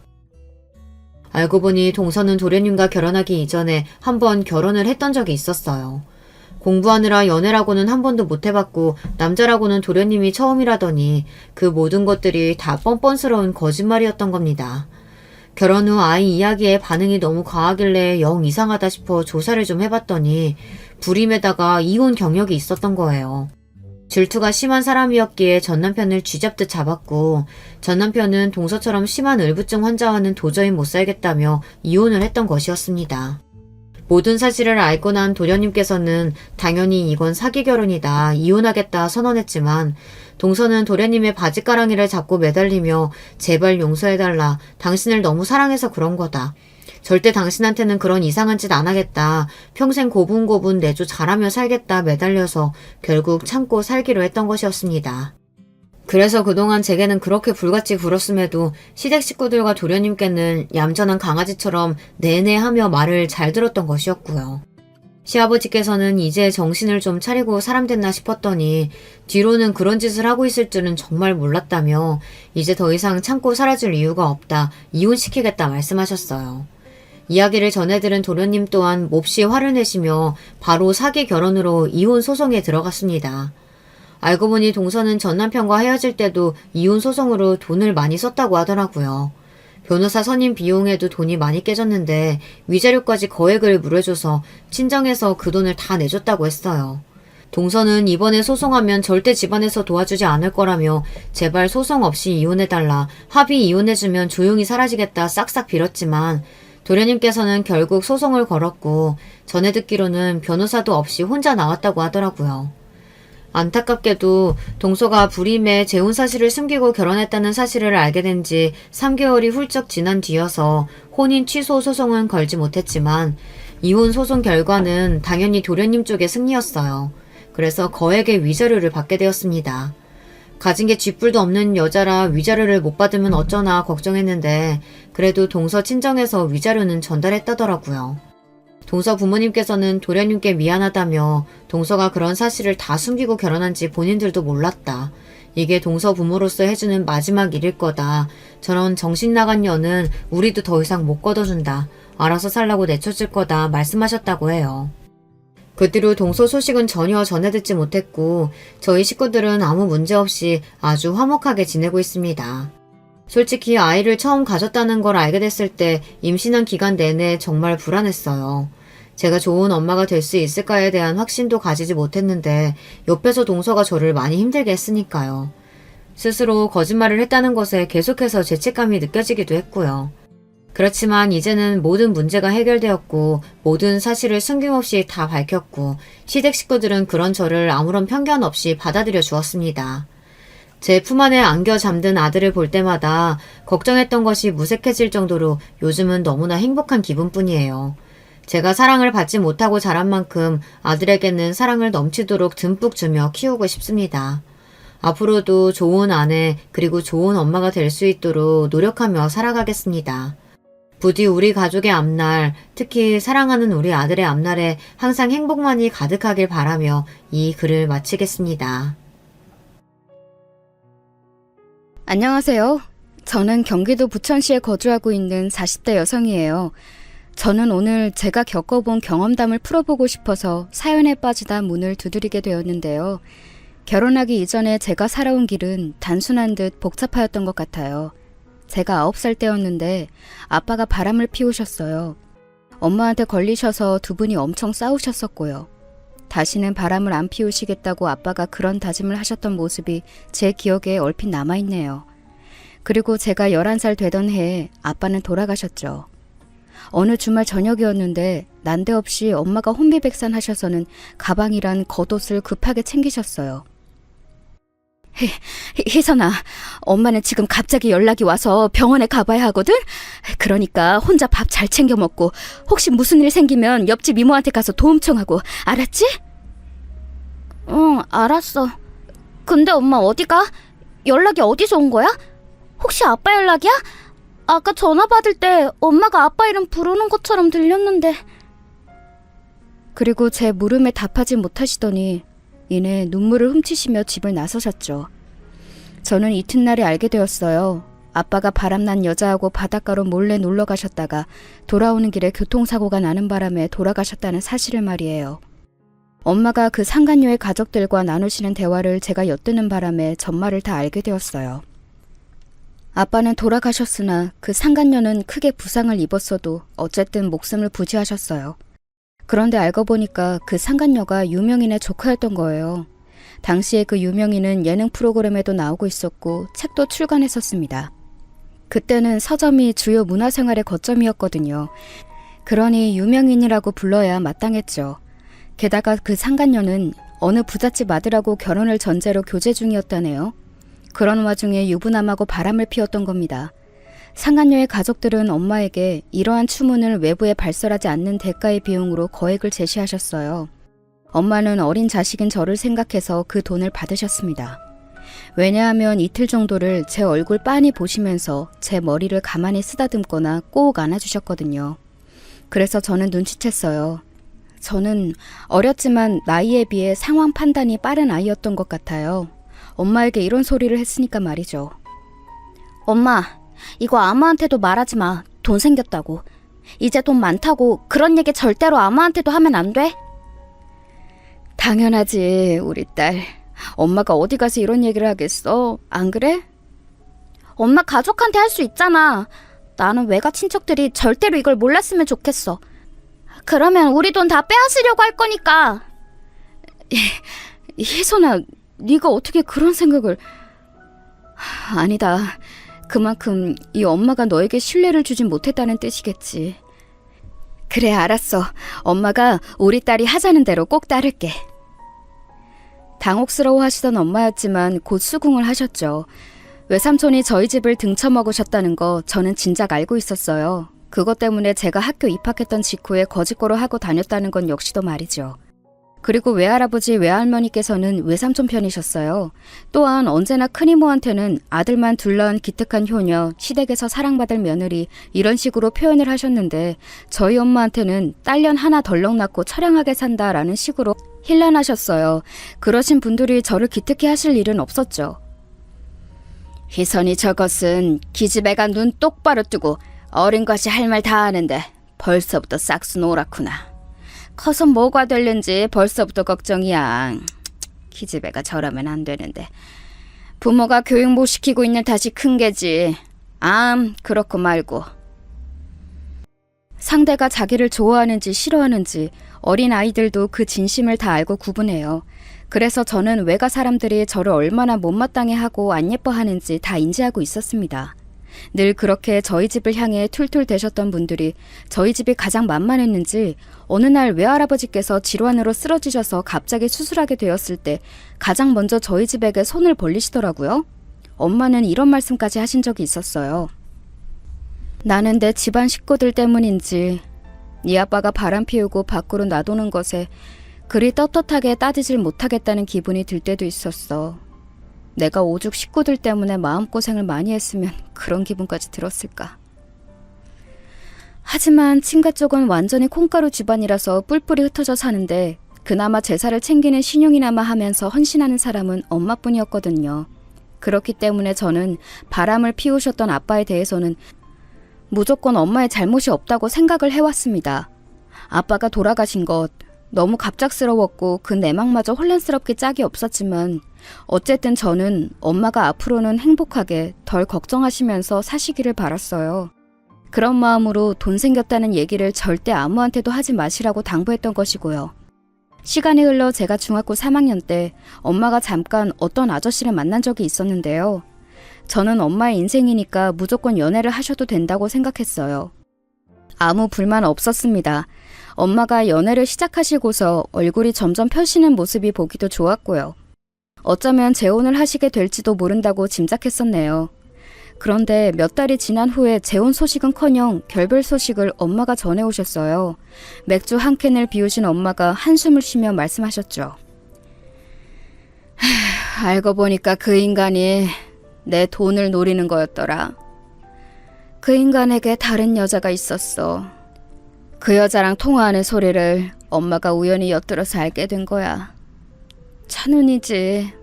내 등골 빼먹는 즉시 그 여자와 멀리 가버릴 작정이었는데 앞으로 엄마는 사람을 전혀 못 믿고 살 것 같아. 희선아, 너도 아무도 믿지 마라. 우리는 서로만 믿으면서 살자. 알겠지? 알았어, 엄마. 우리끼리 열심히 잘 살아보자. 나 요즘 들어서 고등학교 진학 앞두고 생각이 많아졌어. 공부의 기초를 더 열심히 쌓아둘 걸 후회되더라고. 대학 좋은 곳 가서 좋은 직장 들어가고 싶은데 내가 엄마를 호강시켜주고 싶은데 지금부터 하면 돼. 엄마가 다 지원해줄게. 이 돈으로 안주할 생각은 추호도 없어. 이걸로는 너 대학 뒷바라지하고 나면 끝일 수 있어. 엄마가 이 다음에 네가 취직 안 해도 될 정도로 정말 열심히 살아볼 거야. 우리 최선을 다해보자. 저는 고등학교 재학 내내 열심히 공부했고 엄마는 주식 공부를 하면서 동시에 작게 미시 대상으로 하는 기능성 옷 사업을 시작하셨어요. 이게 쏠쏠하게 잘 되었고요. 나중에 이게 확장이 되어서 제가 대학 갔을 때는 기능성 신발 사업으로 바뀌어 있었습니다. 그런데 생산 공장 측과 자꾸 마찰이 생겨서 엄마가 스트레스로 그만두셨네요. 탈모에 위경련까지 오셨거든요. 그래도 돈은 꽤 불리셨습니다. 저는 명문대에 가지는 못하였으나 만족할 정도의 급은 들어갔어요. 참고로 저도 엄마처럼 남자에게 대이는 일이 있었거든요. 대학 다니면서 사귀게 된 남자친구였는데 제가 비록 행색으로 티를 내고 다니지는 않아도 집안에 돈은 넉넉하다는 식으로 이야기를 몇 번 흘렸었나 봐요. 그 남자친구는 저에게 뜯어먹을 궁리만 했습니다. 우리 새로 생겼다는 레스토랑 가볼까? 거기 벌써 소문나서 연예인들도 온다는데? 우리는 네 빵빵한 지갑이 있으니까 전혀 걱정 없잖아. 맞다. 나 가지고 싶은 신발 생겼는데 한정판 운동화가 이번에 시중에 풀리거든. 그거 웃돈 주고서라도 꼭 사고 싶어. 네가 구해줄 거지? 응? 이런 거 다 돈이면 해결돼. 당연히 헤어졌고요. 앞으로는 절대 그 누구에게도 돈 이야기는 하지 않으리라고 다짐했죠. 엄마는 주식을 조금씩 하시다가 부동산으로 옮겨가셨어요. 집이 큰 건 의미 없으시다고 작은 월세에 사셨고 구입하신 집은 세를 주셨네요. 저는 대학 졸업을 하고 직장에 다니다 보니 어느 순간 일상에 염증이 왔어요. 주변에 제 또래가 결혼하는 경우를 보면서 진지한 연애가 하고 싶어지기도 했고요. 엄마는 저에게 강조를 하셨습니다. 고학력자, 얼굴값 하는 놈, 이런 거 다 필요 없고 부질없어. 너 좋아해주는 남자면 돼. 벌이가 부족하고 외모가 별로라도 너 하나만 보고 바람 안 피우는 외골수면 그게 괜찮은 남자인 거야. 엄마가 인생의 경험을 바탕으로 해주신 조언, 그걸 염두에 깊게 새기고 만난 상대가 바로 제 남편이었던 거예요. 제가 연하이긴 한데 둘이 1살 차이예요. 마치 동갑 친구나 다름없어서 연애 초반부터 재미있게 지냈어요. 괜찮은 남자를 만나기 힘들 거라고 생각했던 저의 우려를 깨부셔준 게 남편이었어요. 남편 성격이 외향적인 것과는 거리가 멀어요. 그래서 남편이 표현을 대놓고 하지 않아서 답답할 때도 있었는데 허세 부리는 것보다는 나았죠. 저는 성격이 활발한 편이라서 남편이 저랑 있으면 주변이 밝아지는 느낌이라 좋다고 그랬어요. 오빠, 나를 보면서 나댄다, 까분다, 시끄럽다 이렇게 말하지 않고 발랄해서 좋다고 말해줘서 늘 고마워. 내가 진짜 자존감이 바닥을 쳤었는데 오빠 덕분에 회복한 것 같아. 사랑하는 여자가 제잘거리는데 그걸 보고 안 좋게 생각이 들 수가 있어? 나는 그게 오히려 신기한데? 지금까지 단 한순간도 네 언행이 과하다고 생각한 적 없어. 에너지 넘쳐서 항상 보기 좋다고 생각했을 뿐이야. 제가 남편이 너무 좋아서 먼저 결혼 의사를 드러냈고 얼마 후에 남편이 깜짝 프로포즈를 준비하면서 저희의 결혼이 급물살을 타게 되었어요. 남편과 결혼하면 반드시 부가적으로 딸려오는 것이 있었죠. 네, 바로 시댁이었습니다. 시부모님 두 분께서는 별거 하셨다가 합치신 경우라고 했어요. 그것도 한 번이 아니라 2번씩이나요. 도합 6년 정도를 아예 떨어져 지내신 전적이 있다는 것을 결혼 준비하면서 처음 알게 되었습니다. 헉! 오빠, 아버님, 어머님이 별거를 하신 적이 있다는 것 정도로만 어렴풋이 나는 알고 있었는데 그게 한 번이 아니라 2번이었어? 게다가 6년을 떨어져 지내신 거면 꽤 긴 기간이었잖아. 그래도 용케 이혼은 안 하셨네? 지금은 우리 누나가 외국 나가서 살고 있지만 그런 지 몇 년 안 됐으니까. 그 이전까지 부모님 일은 누나가 다 챙기고 신경 써서 솔직히 나는 잘 몰라. 내 생각에는 그냥 이혼이라는 2글자에 아주 보수적인 분들이라서 끝내 그것만은 피하신 것 같아. 지금은 각방 쓰시면서 별 대화도 안 하시지만 아무튼 별 탈 없이 무난하게 잘 지내셔. 저는 그때 시부모님이 아주 신중하고 조심스러운 분들일 거라고 제멋대로 판단을 내렸던 듯 싶어요. 제가 같은 여자라서 그런가 괜히 선입견이 있어서 시어머니께서 왠지 시아버지의 잘잘못을 감싸주셨을 것만 같았고 보살로 살아오셨을 것 같았고 그런 생각을 했었습니다. 하지만 지금 생각해보니까 그때 제가 남편하고 결혼하고 싶은 마음이 앞서서 판단력이 흐려졌었던 것이죠. 각방 쓰면서 별 대화도 안 나누는 부부를 향해 무난하다고 평하는 게 말이 되나요? 참나, 지금 생각하면 너무 어이가 없는 발언인데 그때는 정말 제가 콩깍지가 씌어서 심각하게 짚어보지도 않았던 게 스스로가 황당하네요. 아무튼 저나 남편이나 자취를 하였기 때문에 연애하는 동안 부득이하게 제가 시부모님과의 접점 하나 없이 지내왔다 보니까 그저 남편을 통해 뜨문뜨문 들은 대로 짐작을 할 따름이었죠. 그리고 마침내 시어머니를 직접 뵙게 되었던 날이었습니다. 오호! 우리 잘난 왕자님을 누가 데려가나 했더니 이렇게 생긴 아가씨였구나! 사진보다는 인물이 별로 덜하네요. 사진으로 봤을 땐 얄쌍하고 귀여워 보이더니 지금 이렇게 보니까 삶아놓은 단호박 같아. 하여간 요즘 휴대폰 카메라가 너무 거짓말을 잘해가지고 도통 믿을 수가 있어야지. 네? 왕자님이요? 삶아놓은 단호박이라고요? 어머, 너무 그렇게 놀란 표정 지을 건 없는데? 그만큼 정감이 간다는 뜻이에요. 우리 재현이가 그러는데 아가씨네 집안이 아주 정감이 넘친다면서요? 그래서 나도 아가씨 보자마자 정감이 가서 말이나 한번 편하게 붙여봤네요. 아, 그러시구나. 감사합니다. 그런데 저희 집안이 정감이 넘친다는 게 무슨 의미인지 여쭤볼 수 있을까요? 아이고 저런, 고급 은유를 못 알아듣는구나.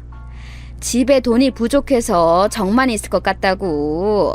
가난한 집들은 서로 지지고 볶고 살게 되어 있으니까 좋게 보자면 정감이 넘치는 거지. 아, 말은 내가 바로 놔도 되지? 너 이름이 뭐더라? 희선? 무슨 희선이니? 본관이 어디니? 네? 저 윤희선인데요. 파평 윤씨이고요. 아, 윤씨. 내가 옛날에 식당 차리기 전까지 중마고우로 지냈던 친구가 윤씨였는데 아우, 얼마나 사람 바가지를 잘 긁어놨는지 모른단다. 결국은 서로 크게 싸우고 돌아섰지. 그 후로 내가 윤씨에게는 별로 좋은 인상이 없지. 그날 너무 얼떨떨할 수밖에 없었던 것이 제가 막연하게 머릿속에서 그려오고 상상해왔던 시어머니의 이미지와 실제 상황은 무척이나 달랐습니다. 제가 너무 당혹스러운 분위기에 압도당한 나머지 할 말을 잃고 있던 그 자리에서 시어머니께서는 구구절절 말씀을 아주 길게 하셨어요. 여자가 결혼하고 나서 지켜야 할 덕목에 대한 내용들이었던 것 같아요. 참고로 시어머니께서는 그때 기준으로 꼬박 13년째 식당을 운영하고 계셨어요. 콩나물 국밥이 주 메뉴인 식당인데 나름 알짜배기로 운영이 잘 되어서 확장 이전을 2번 하였다고 들었습니다. 그런데 주변의 직장인들이 주된 손님층이기 때문에 식당이지만 특이하게 휴무일 하루가 주말에 있어요. 일요일마다 식당이 쉽니다. 그리고 시어머니께서도 평일에만 식당을 거의 나가시고 토요일에는 출근은 안 하세요. 그렇기 때문에 제가 더더욱 연애하면서 그 식당을 가볼 일이 없었던 거예요. 첫 대면 때 제가 솔직히 시어머니의 언행에 살짝 기분이 상했었는데 며칠 후 시어머니의 초대로 남편과 함께 토요일에 그 식당을 갔었어요. 그리고 이때 기분 전환이 됐었죠. 시어머니께서 그곳 직원분들께 저를 며느리라고 소개하셨거든요. 여러분, 여기 주모! 이쪽 아가씨가 우리 며느리. 곧 우리 아들하고 결혼식 올릴 거야. 다들 의무적으로 결혼식 참가하는 거 알죠? 잉? 앞으로 종종 우리 며느리 보게 될 테니까 보면 잘들 인사해주고 그렇게 지내요. 잉? 어머님, 갑자기 제 소개를 그렇게 해주시면 당황스러운데. 안녕하세요. 저기 앞으로 모두 잘 부탁드립니다. 제가 어리둥절해서 얼떨결에 그곳 직원분들께 인사를 해버렸는데 솔직히 그게 싫지는 않았어요. 갑자기 뭔가 인정받는 느낌이었다고나 할까요? 그 순간에는 그런 느낌이었어요. 일전에는 시어머니께서 되게 무례하고 막말을 쉽게 뱉으시는 분 같아서 기분이 좀 심란했는데 이번에 뵙고 나니까 역시 장사는 보통 기세로 할 수 있는 게 아니다. 식당 운영을 하시다 보니까 기세가 강해지신 것을 내가 무례하신 분이라고 여긴 거구나. 이런 식으로 생각이 바뀌더라고요. 시부모님께서 별거를 하시던 때에 시아버지께서 마련해 두셨던 집이 있었어요. 시댁과 먼 거리의 위치는 아니었고요. 그 당시에 가격이 너무 좋게 나와서 시아버지께서 무리를 하셔서라도 구입을 하셨던 집이었다네요. 생각지도 못하게 저희 부부가 그 집에 들어가서 살게 되었어요. 발단은 남편이 부서 이동을 하게 되면서 다른 지역 사무실로 아예 거점까지 옮기게 되었는데 여기가 그 집하고 멀지 않았어요. 고속도로 타면 20분 안에 갔거든요. 거기에다가 제가 직장에서 새로 오신 상사분 때문에 너무 큰 스트레스를 받고 있었기에 남편하고 의논을 해본 끝에 결혼하면서 제 일을 그만두기로 가닥을 잡았죠. 저는 외주로 일감 받아서 재택으로 근무를 몇 달 하다가 새로운 그 동네에서 사는 게 적응이 다 되고 나면 그곳에서 정식으로 출퇴근을 할 일자리를 구해볼 작정이었습니다. 모든 게 일사천리로 진행되는 것 같아서 좋았어요. 엄마 또한 제가 괜찮은 짝 만나서 결실을 맺는다는 것에 크게 기뻐하셨고요.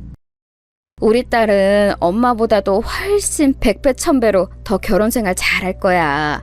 엄마보다 늘 똑똑하고 야무진 딸이었으니까. 우리 희선이 언제 이렇게 다 커서 결혼까지 하게 되었는지 감개무량하구나. 그런데 정말로 결혼 자금을 엄마가 그렇게까지 안 보태줘도 괜찮은 거야? 그럼 당연히 괜찮지. 오빠도 그 회사에서 정년 채울 생각은 절대로 없다고 그랬고 길면 3년 정도 더 다니면서 경력 쌓고 난 뒤에 다른 곳으로 옮겨갈 계획이라고 강조했거든. 우리는 당장에 그 어떤 돈이나 풍요로운 환경 이런 게 필요가 없는 상황이야. 우선 시부모님께서 내어주신 그 집에서 1년 지내보고 그 다음에 변화를 주든지 할래. 결혼하면서 엄마의 도움을 딱히 받지는 않았어요.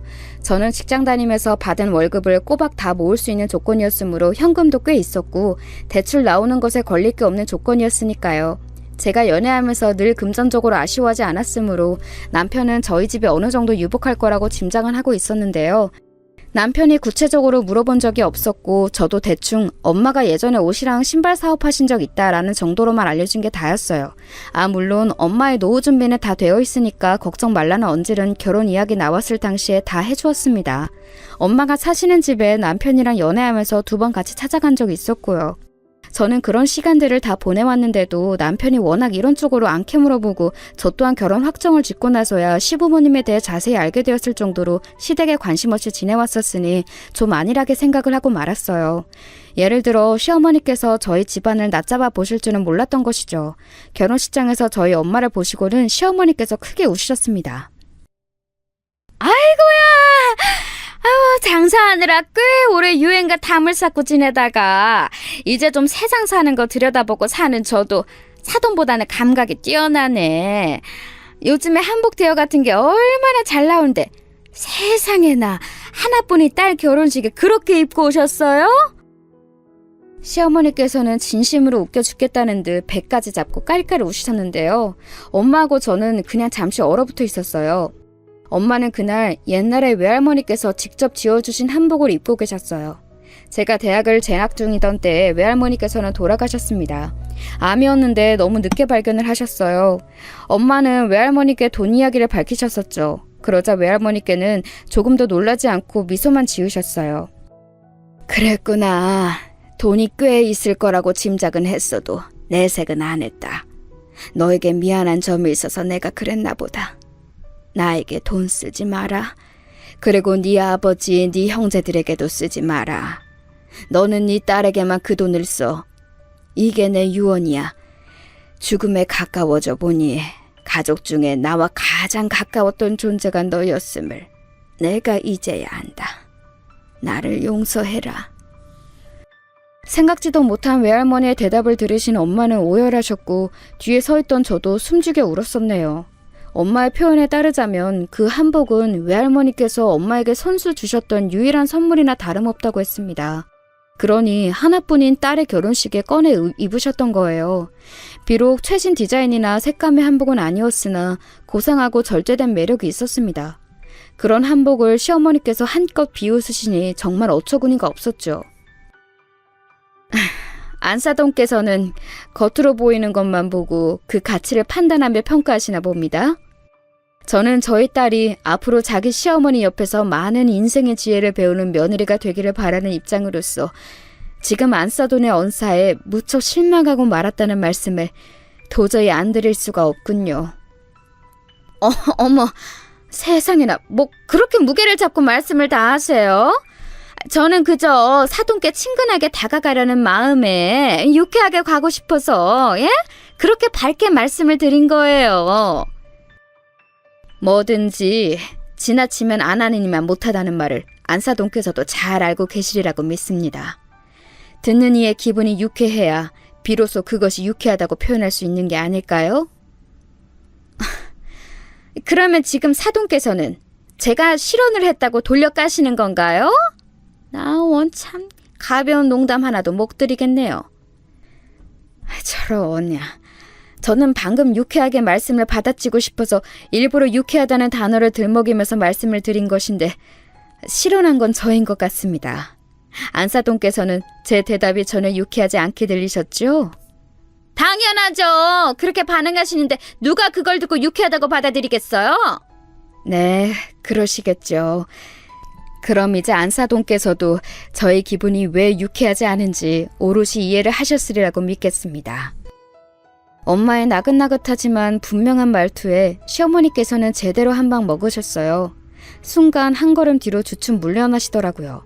제가 조용하지만 강한 엄마와 꿀먹은 벙어리가 되신 시어머니를 번갈아 쳐다보고 있을 때였어요.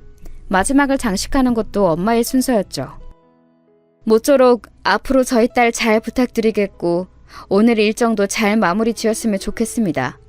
이왕이면 유쾌하게요. 그러나 시어머니께서는 점차 얼굴이 붉게 달아오르기 시작하셨어요. 왠지 부끄러움을 느끼신 듯한 모습이었습니다. 더 이상 아무 말씀도 안 하시더라고요. 저는 엄마의 정중함이 정말 멋있다는 생각이 들었어요. 그런데 솔직히 그날 결혼식장에서 왜 시어머니께서 그렇듯 태도를 쉽게 취하신 것인지 저는 알 것 같았어요. 왜냐하면 별로 부르고 싶지 않았던 제 외갓집 사람들이 격식이라는 것도 모르는지 거의 다 옷을 너무 편하게 입고 왔고 예식 내내 너무나도 산만하게 굴었거든요. 그래도 앞으로 그분들을 열심히 보고 살 것도 아니니까 속에서 지우려고 했습니다.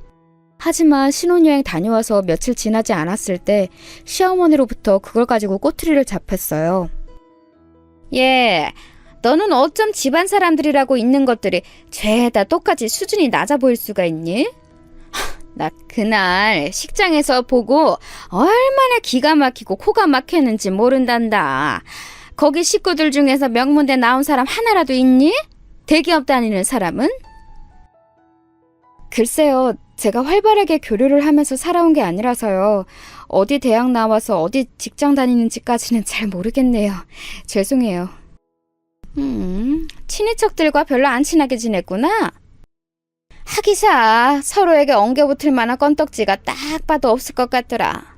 콩고물이라도 떨어지는 사이여야 한 집안 사람들끼리도 붙어먹을 유대감이 생기는 거야. 그런데 너네는 너랑 네 엄마 딸랑 둘이 전부이고 돈이고 뭐고 내세울 것도 없고 그나마 네가 4년제 대학 나와서 부지런히 취업한 거 하나가 업적이구나. 저는 제가 잘못 들었나 싶었습니다. 이제 회사로 출퇴근을 안 하니까 제가 시간 쓰는 게 여유가 있어서 기껏 시어머니의 식당까지 발걸음을 해보았건만 손에 주전부리 들고 방문한 제 처지가 갑자기 우스워졌어요. 제가 사온 주전부리 꾸러미를 손으로 뒤적거리시다가 시어머니께서 그걸 카운터 뒤편에다가 휙 집어던지시는 걸 보고 제 입이 떡 벌어졌죠. 헉! 어머님, 그걸 왜 던지세요? 저기에 쿠키도 있는데 던지시면 그런 거 다 박살나요. 박살이 좀 나면 어떤다고 그러니? 너도 네 엄마 따라서 있어 보이는 척하며 고상 떨고 싶어서 그래? 네? 갑자기 저희 엄마 얘기는 왜 하세요? 아니 그보다요. 좀 전에 저희 엄마를 향해 네 엄마라고 칭하신 것 같은데 제 귀가 잘못된 게 아니라면 제대로 들은 건 맞죠? 어머님, 저는 사람마다 모두 양면을 가지고 있다고 생각해요. 좋은 면, 나쁜 면이요. 그리고 그 두 가지 면이 융합되는 순간도 있고 그걸 어떻게 볼지는 받아들이는 사람 마음 같아요. 난리 났네. 어디 강연 나가? 연병아, 서른이 왜 이렇게 기니? 본론만 말해, 본론만. 아이고, 내가 너 이럴 줄 알았어. 파평 윤씨라고 할 때부터 뭔가 성격적으로 결함이 있겠거니 싶었지. 파평 윤씨인 거랑 성격이 무슨 상관이에요? 어머님, 저는 지금요, 어머님의 호탕하고 화끈하고 유쾌하신 면모가 두 가지 효과를 만들어내는 것 같다고 말씀드리는 거예요. 그리고 제가 좋게 받아들이면 될 일이지만 저도 사람이기에 매번 그러기는 힘들 것 같다고 미리 알려드리고 싶어요. 그러니까 어머님도 조금만 더 앞으로는 듣는 사람 입장 생각하셔서 단어 선택을 해주셨으면 좋겠습니다. 콩 심은 데 콩 나고 팥 심은 데 팥 난다더니 네 엄마도 딱 보니까 쥐뿔도 뭣도 없으면서 무게감은 있는 대로 잡아대고 목소리 쫙 깔면서 나를 가르치려고 들던데 그 엄마한테서 난 그 딸이구나. 너 내 성질 긁지 말고 오늘 이만 돌아가거라. 열 뻗친다. 시어머니께서 손을 휘두르셨고 저는 화가 나서 손이 약간 떨려올 지경이었지만 티를 내지는 않고 아무렇지 않은 척 꾸벅 인사하고 나왔어요. 그런데 식당을 나와서는 분노의 한숨을 연이어 내쉬었습니다. 역시 첫인상대로 너무 거침없으신 분이었는데 제가 장사하시다 보면 그럴 수도 있지 같은 합리화를 하면서 너무 쉽게 넘겼던 것이 아무래도 패착인 듯 싶었어요. 속에서 갑갑함이 몰려왔으나 결혼생활 초장부터 너무 스트레스 받고 싶지는 않아서 애써 털어버리고자 했네요. 이런 이야기 불행한 결혼생활에 노이로제가 있으신 엄마에게는 절대 하고 싶지 않았고요. 그렇다면 누가 했겠나요? 타지에 와서 의논할 상대란 남편뿐이었죠. 저는 남편에게 있었던 일을 미주알 고주알 다 떠들었어요. 그런데 남편이 밥 먹으면서 제 이야기를 가만히 한참 듣고만 있더니 갑자기 뜬금없는 사실을 밝히지 뭡니까? 내가 이런 이야기를 할까 말까 망설였는데 우리 엄마 말이야. 사실은 내가 엄청 힘들게 설득했었어. 거품 물고 하도 반대를 하시는 바람에 나도 힘들었어. 응? 오빠 그게 무슨 소리야? 어머님을 힘들게 설득했다니? 오빠 지금 설마 우리 결혼 이야기 하는 거야? 어머님이 나를 그토록 반대하셨었다고? 내가 네 이야기를 쭉 드렸는데 결사 반대를 하셨어. 아예 잘 사는 집안에 잘난 여자를 데려오든가 아니면 아예 종처럼 순응하며 고분고분하게 며느리 노릇하고 식당일 도와줄 여자를 데려오든가 양자택일을 하라면서 난리를 치셨지. 잘난 것도 아니고 순한 것도 아닌 여자를 왜 데리고 오냐면서 하등 쓸모가 없다고 하셨어. 그런데 내가 이 여자 아니면 그냥 독신으로 살게요 라고 했더니 마지못해 허락을 하시고는 너 한번 데리고 오라고 하셨던 거야. 남편의 말을 들으면서 속이 아주 꽉 막히는 듯한 느낌이 들었습니다. 저는 이도저도 아니니까 시어머니께서 얼마나 저를 눈엣 가시로 얄밉게 보셨겠나요? 그러 숨겨진 비화를 알고 나니까 왠지 시어머니께서 느끼고 계실 기분이 뭔지 짐작이 가더라고요. 당신께서는 오랜 부부관계 불화를 딛고 버텨내면서 식당을 차려 성공적으로 운영해오신 멋진 신여성인데 쥐뿌리 개뿌리 아무것도 없는 저희 엄마가 옛날 한복 입고서는 전혀 기죽지 않고서 고상하게 말씀을 하시니까 너무 꼴보기 싫으셨을 거예요. 게다가 저희 외갓집 식구들이 결혼식장에서 행색이며 태도이며 너무 별로였으니 점수는 계속 깎일 수밖에 없었겠죠.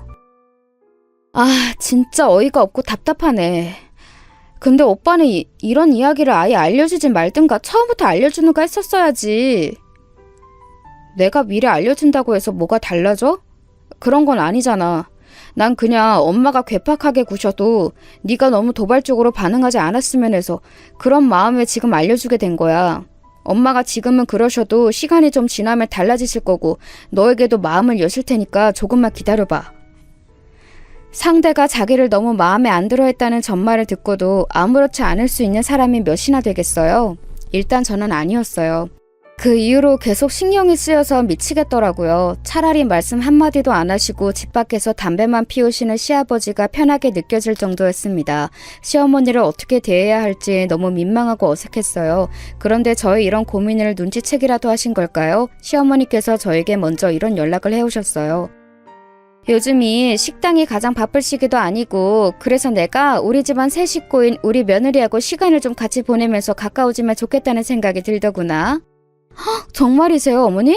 그렇게 말씀해 주셔서 정말 감사해요. 저도 지금 일감이 그렇게 많지 않아서요. 오후에 언제든지 시간 낼 수 있어요. 어머님, 저 아직 이 동네를 잘 모르는데 어디 근교에 좋은 카페 같은 데 있으면 같이 갈까요? 바깥 나들이는 나중 순번으로 미루고 내실부터 다져야지 않겠니? 기본 소양을 갖춰야 바깥에서도 본디 문제가 없는 법이야. 저는 그 내실이라는 게 뭘까 궁금했는데요. 그 이튿날 바로 답을 알게 되었어요. 시댁에 들어서자마자 시어머니께서는 저에게 앞치마를 던지듯 건네주셨습니다. 그리고는 손가락을 까닥까닥 하시면서 저를 부엌으로 인도하셨죠. 오늘부터 수업 시작이다. 네가 덜 떨어진 생활만 해서 아는 것도 없을 테니 기초부터 내가 가르쳐주마. 재료 다듬는 거랑 찌개 육수 내는 법부터 하면 돼. 네? 저 그럼 오늘부터 요리를 배우는 건가요? 저도 요리 나름 꽤 하는데요. 그리고 저 덜 떨어진 생활을 한 적 없어요. 그렇게 말을 하자마자 머리에 수저가 날아들었어요. 빡 하고 단단한 수저가 제 머리에 꽂혔는데 순간적으로 시야가 일렁거리더라고요. 난데없이 수저로 맞게 되다니 아픈 것보다 너무 어이가 없어서 시어머니를 멍하게 쳐다봤습니다. 뭘 멍하게 쳐다보고만 있어? 얼른 냉장고 열어서 재료 뭐 있나 그것부터 뒤적거려야지. 이래놓고서는 무슨 털 떨어진 생활을 안 해봤다고 나불거리는지. 너는 네 엄마한테서 주둥이 터는 법만 배웠나 보구나. 어머님, 자꾸 저희 엄마를 그렇게 칭하지 마세요. 그러면 어머님의 품격만 떨어지는 거예요. 품격이라는 것이 없는 쪽에서 나를 걱정해주다니 이거 참 눈물겹구나.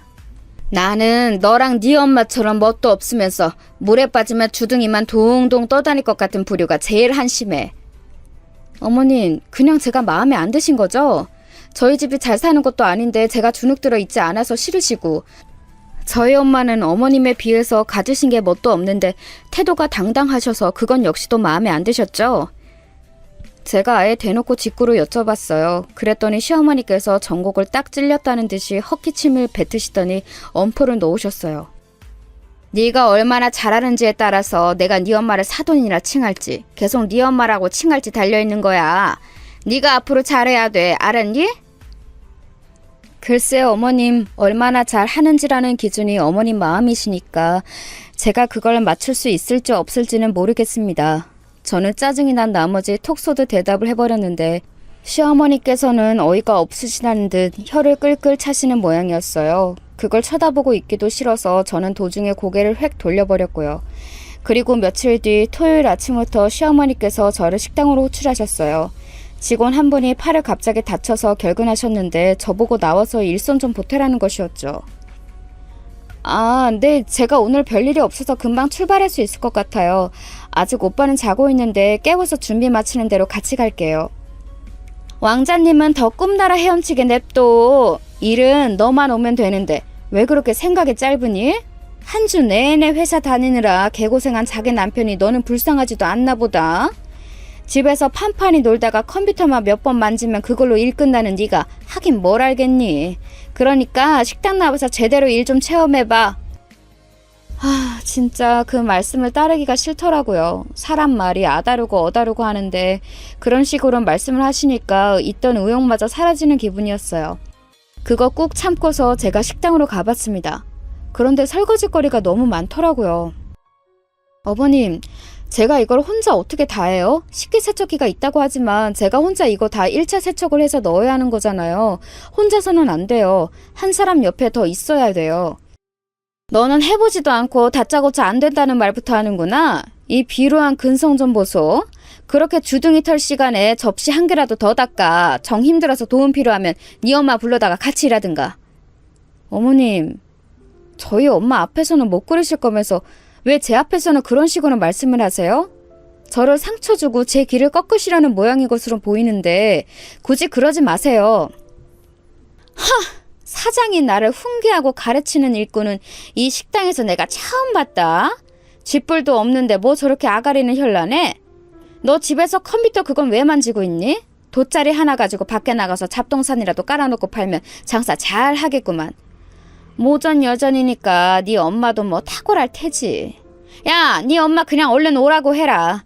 가난한 집구석에서 판판히 놀고 있으면 뭐라니? 가난하게 사는 날짜만 길어지는 거지. 내가 급여는 따박따박 챙겨줄 테니까 여기 나와서 네 엄마 일하라고 그래. 시어머니께서는 침을 튀기시며 저에게 사태질까지 날리시는데 그 순간 눈물이 찔끔 나왔어요. 제가 왜 이런 수모를 당해야 하는지, 시어머니의 기준에 단지 맞지 않는다고 해서 꼴보기 싫은 조건이라고 해서 이런 상황에 처해야 한다는 것이 황당했습니다. 저는 시어머니께서 홀에 나가시자마자 조용히 휴대폰을 꺼내 들었어요. 그리고 엄마에게 전화를 걸었죠. 엄마, 주말인데 뭐해? 나는 지금 시어머니 식당에 나와 있어. 일손 도와달라 하시길래 흔쾌히 나왔는데 나 혼자 설거지 다 하라고 떠무시더라. 그리고 나한테 자꾸 네 엄마라고 하면서 엄마를 펌마셔서 가난한 집구석에 있지 말고 여기 나와서 일해나 하라고. 시어머니가 엄마를 겨냥해서 그렇게 말씀을 하시는데 나 진짜 너무 황당하고 서러워서 안 되겠어. 그냥 뒤집어 엎을래. 여태 그런 일이 있었어? 네 성격상 이게 절대 일회성이 아닐 것 같은데? 우리 딸 거기 딱 기다려. 그렇게 나를 와달라고 하는데 가줘야지. 내가 거기로 지금 출근한다. 눈물을 닦으면서 얼떨결에 서름을 토해내고 말았는데 엄마의 대답을 듣고 나니까 정신이 확 들더라고요. 지금 이게 어떻게 되는 건가 싶어서 초조해졌습니다. 얼마나 지났을까 시어머니께서 이쪽에 들어와 보셨다가 바로 기함을 하셨어요. 아직 이것밖에 안 해놨냐고 저에게 역성을 내시려던 순간 바깥쪽에서 직원분들이 웅성웅성하는 소리가 들려왔습니다. 그 작은 소란이 이질적이었던지라 시어머니는 걸음을 옮기셨고 저도 뒤따랐어요. 다름이 아니라 식당 앞 출입구 앞에 바로 주차한 때문이었는데요. 그게 문외한이 보더라도 엄청나게 비싼 외제차였기 때문에 모두의 이목이 주목된 것이었어요. 시어머니께서 호들갑을 떠셨죠. 아니 세상에, 이 동네까지 저런 비싼 차가 들어왔어? 돈이 엄청나게 많은 사람인가 보네. 우리 식당에 밥 먹으러 온 모양인데 이게 웬일이니?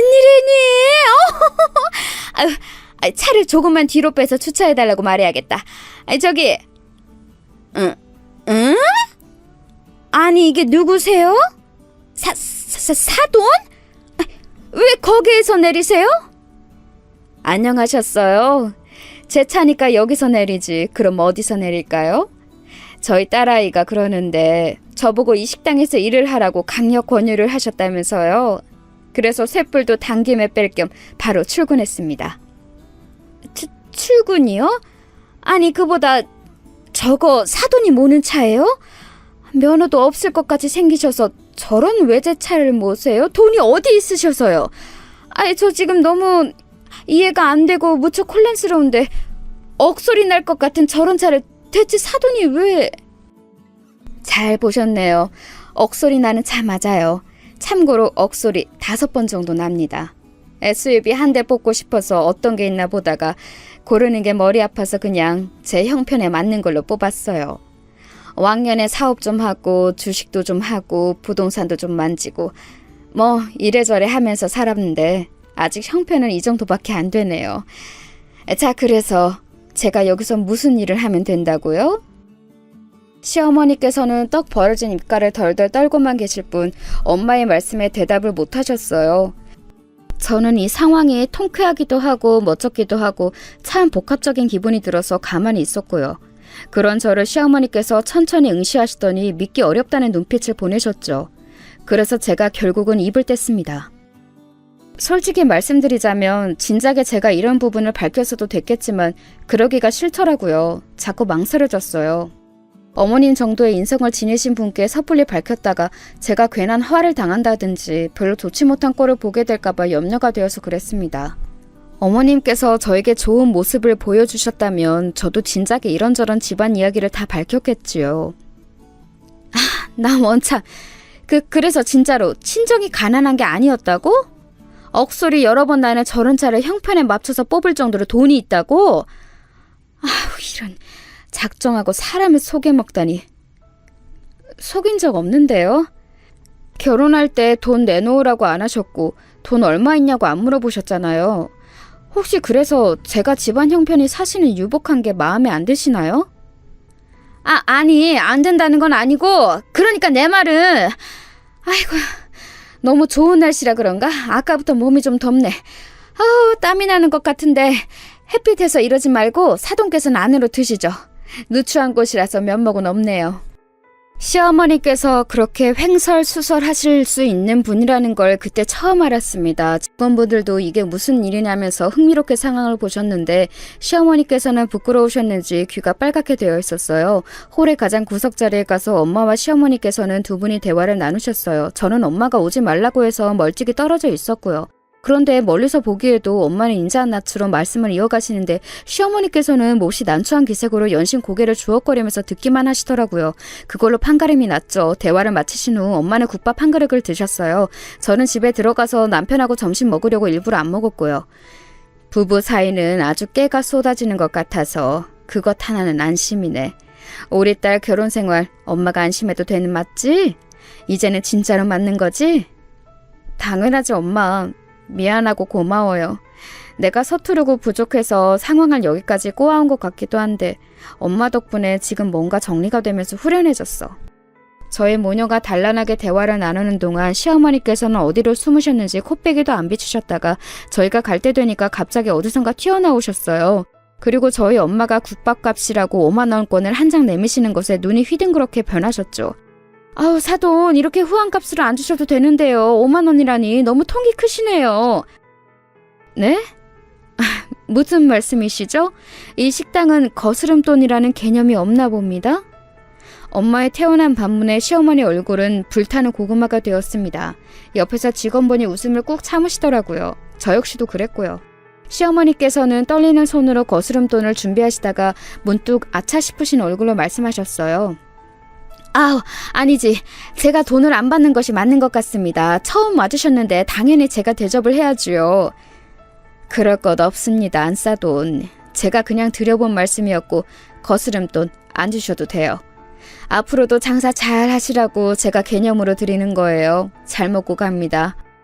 엄마가 정중하게 목례를 남기시고 걸음을 옮기시자 그 모습을 시어머니께서는 홀린 듯 멍하게 쳐다보셨어요. 저는 그때 생각했죠. 엄마가 발휘하시는 바로 이것이 품격인 것 같다고요.